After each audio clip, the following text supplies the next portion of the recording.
நிறைய ஸ்டூடெண்ட்ஸ்க்கு தமிழ்நாட்டில் எத்தனை வகையான கவுன்சிலிங் இருக்குது, எந்தெந்த கவுன்சிலிங்க்கு என்னென்ன படிப்புகள் வரும், எந்த படிப்பு படிக்கிறதுக்கு எந்த கவுன்சிலிங் நம்ம போடணும் அப்படிங்கிற ஒரு கிளியரான ஐடியா இன்னும் இல்லை. நிறைய கன்ஃபியூஷன்ஸ் இருக்குது. மை டியர் ஸ்டூடெண்ட்ஸ், வீடியோவோட எண்டில் உங்களோட கன்ஃபியூஷன்ஸ் எல்லாமே உங்களுக்கு நிவர்த்தி ஆகிடும்.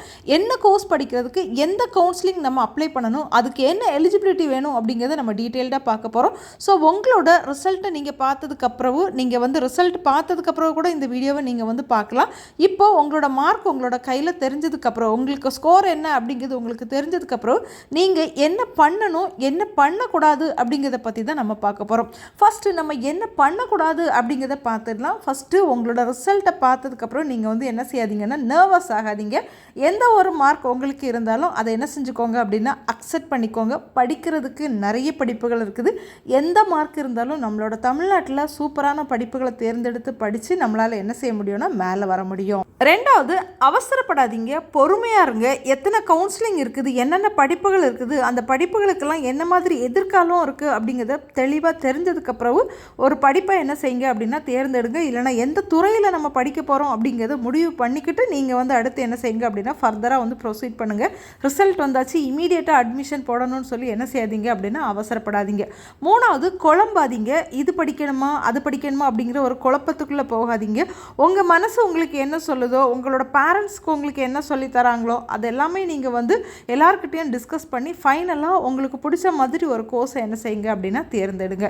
இப்போ நம்ம என்ன பண்ணணும் அப்படிங்கிறத நம்ம ஃபஸ்ட்டு பார்த்துடலாம். ஃபஸ்ட்டு பார்த்தீங்கன்னா, உங்களோட ரிசல்ட்டை பார்த்துட்டு உங்களோட மார்க் ஷீட்டை என்ன செஞ்சுக்கோங்க அப்படின்னா டவுன்லோட் பண்ணி பிரிண்ட் அவுட் எடுத்து கையில் வச்சுக்கோங்க.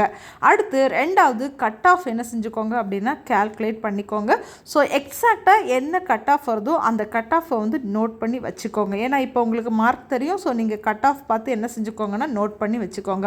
அடுத்து எந்த கவுன்சிலிங்க்கு நீங்கள் அப்ளை பண்ணுறீங்க அப்படிங்கிறத முடிவு பண்ணுங்கள். ஸோ நம்ம அரசு நடத்தக்கூடிய கவுன்சிலிங் மூலமாக நீங்கள் போகணும் அப்படின்னு நினச்சிங்கன்னா முதல்ல என்னென்ன கவுன்சிலிங் இருக்குது அப்படிங்கிறது உங்களுக்கு தெரிஞ்சால் தான் நீங்கள் என்ன செய்ய முடியும்னா அந்தந்த கவுன்சிலிங் அப்ளை பண்ண முடியும். இல்லை எனக்கிட்ட சஃபிஷியண்டான பணம் இருக்குது, நான் மேனேஜ்மெண்ட் கோட்டாவில் அட்மிஷன் போடுறேன் அப்படின்னா நீங்கள் தாராளமாக அட்மிஷன் போடுங்க. உங்களுக்கு இந்த வீடியோ என்ன செய்யாது அப்படின்னா ஹெல்ப் பண்ணாது.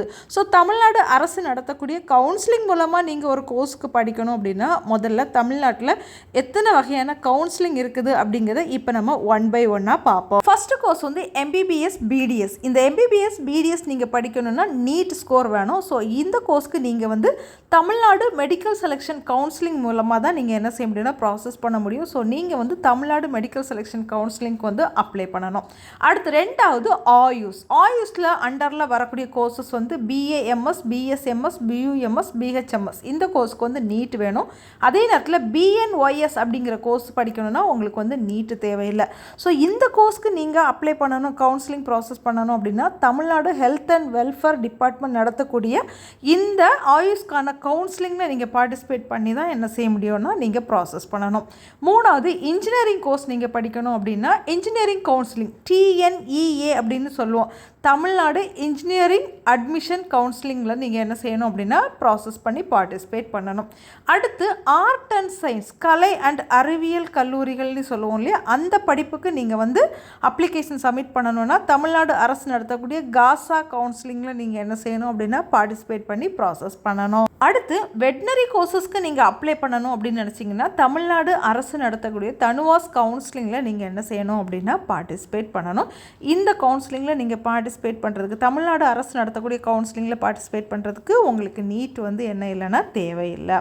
நெக்ஸ்ட்டு அக்ரிகல்ச்சர் கோர்சஸ்க்கு நீங்கள் அப்ளை பண்ணணும் அப்படின்னா டிஎன்ஏயு கவுன்சிலிங், தமிழ்நாடு அக்ரிகல்ச்சர் யூனிவர்சிட்டியோட கவுன்சிலிங் நடக்கும்போது அந்த கவுன்சிலிங்க்கு நீங்கள் என்ன செய்யணும் அப்படின்னா பார்ட்டிசிபேட் பண்ணணும்.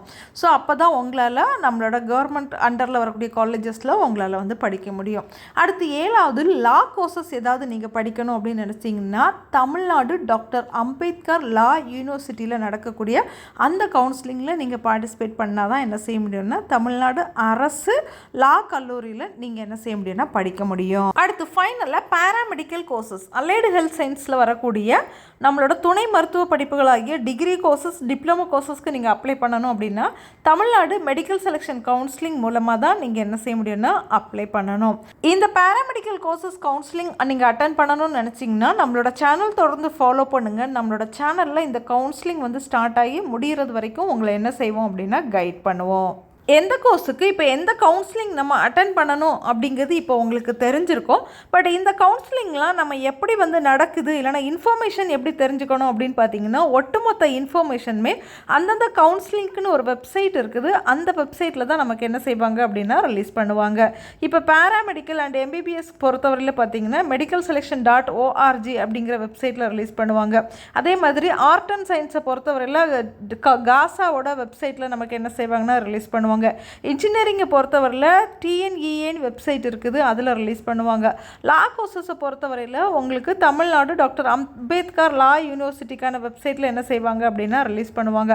அக்ரிகல்ச்சரை பொறுத்தவரையில் அதே மாதிரி அக்ரிகல்ச்சருக்கு வெப்சைட் இருக்குது. ஸோ ஒவ்வொன்றுக்கும் தனித்தனியாக வெப்சைட் இருக்குது. அந்த வெப்சைட்டில் தான் நமக்கு என்ன செய்வாங்க அப்படின்னா கவுன்சிலிங்கான இன்ஃபர்மேஷன் எல்லாமே கொடுப்பாங்க. ஐ ஹோப் இப்போ உங்களுக்கு ஒரு கிளியரான ஐடியா கிடச்சிருக்கும்னு நினைக்கிறேன்.